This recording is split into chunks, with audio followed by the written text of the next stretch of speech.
Now, before I begin this video, I do want to state a disclaimer. First of all, I'm not a financial advisor. Second of all, I do not trade cryptocurrency. And third of all, since I'm talking about Litecoin, I do want to state that I own a little bit of Litecoin, not too much, very little bit. Okay, so that's just a disclaimer before you start watching this video. So let's begin. So the title of the video is, should I invest in Litecoin? Well, I first want to address what Litecoin is, a little bit history recap of it. First of all, Litecoin is a clone of Bitcoin. It's been around since the beginning almost. Consider itself the silver to the gold. So if Bitcoin is gold, Litecoin is silver.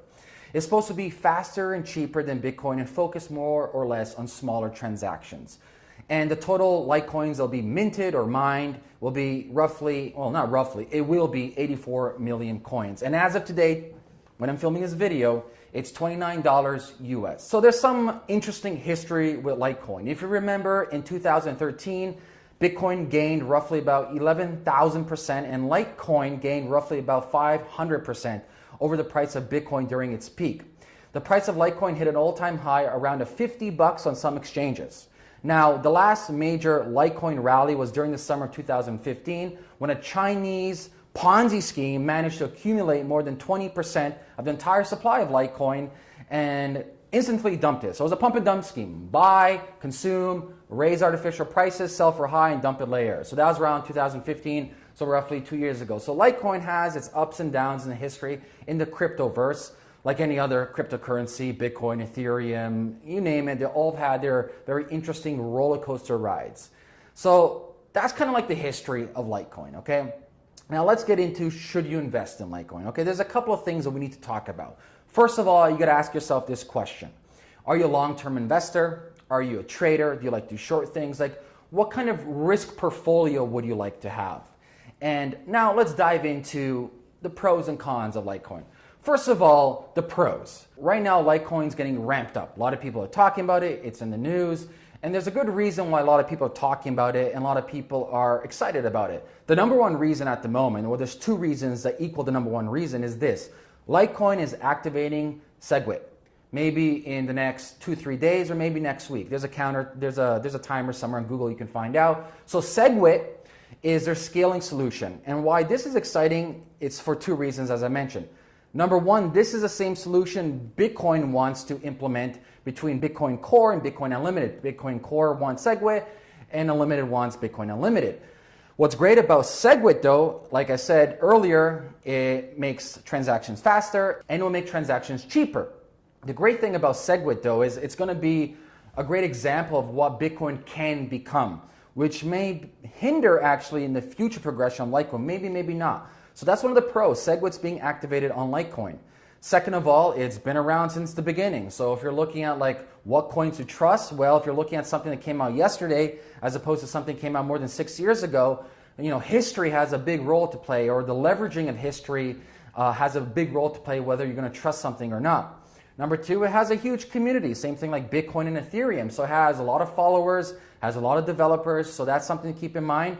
As well as, this is massive news, Coinbase just added Litecoin. So now this opens up the door for more people to purchase Litecoin in a much more accessible, easier manner as opposed to going to different exchanges. Even though I know a lot of people don't like Coinbase, but Coinbase, for the most neophytes and the beginners, is the easiest way to buy cryptocurrency. Right now they offer Litecoin, Ethereum, and Bitcoin, okay?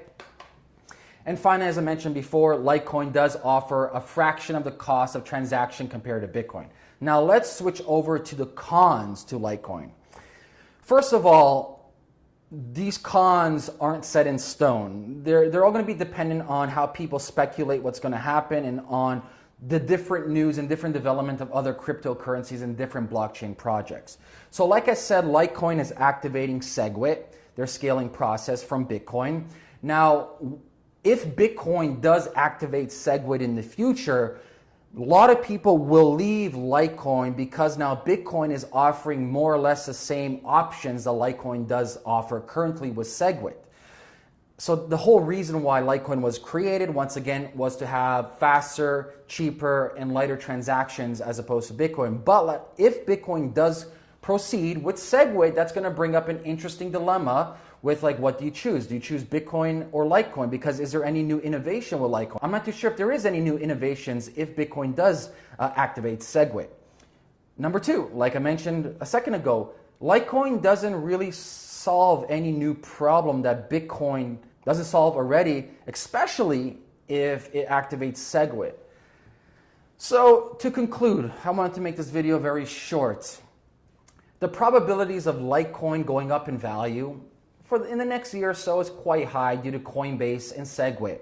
However, if I'm looking at long term, I'm not too sure what the price will be. If we're looking at the all-time high, which was like $50, and right now it's around $29, I do see the probability of Litecoin in the next year or so becoming $50. So if you're looking for some short-term gains, it's up to you to decide. Like I said, I'm not a trader. I'm not a speculator. I don't do these things. I just look at the history. I look at the stats. I look at the people behind the community. I look at everything, all these different stats and statistics, and then I tell you. And based on this information, it's up to you to decide would you like to invest in Litecoin or not. Me personally, like I said, I hold a little bit of Litecoin in my whole portfolio, and I want to mention once again, because people keep on emailing me and asking me, I do not trade cryptocurrency. I'm not a trader. I'm not into trading. I'm into long-term holding and actually working on the underlying technologies to support the ecosystem and creates more startups around the world. So to wrap it up, it's up to you. You have the information now, the pros and cons and the history of it. And based on this information, you make the decision. Now let's switch this over. If you have any comments for me, leave a comment below this video. If you want me to do another video, leave a comment below this video. And if you find value, share this with your friends and family. I'm going to be trying to make more of these small interactive videos or under 10 minutes or so. And yeah, take care guys. Peace.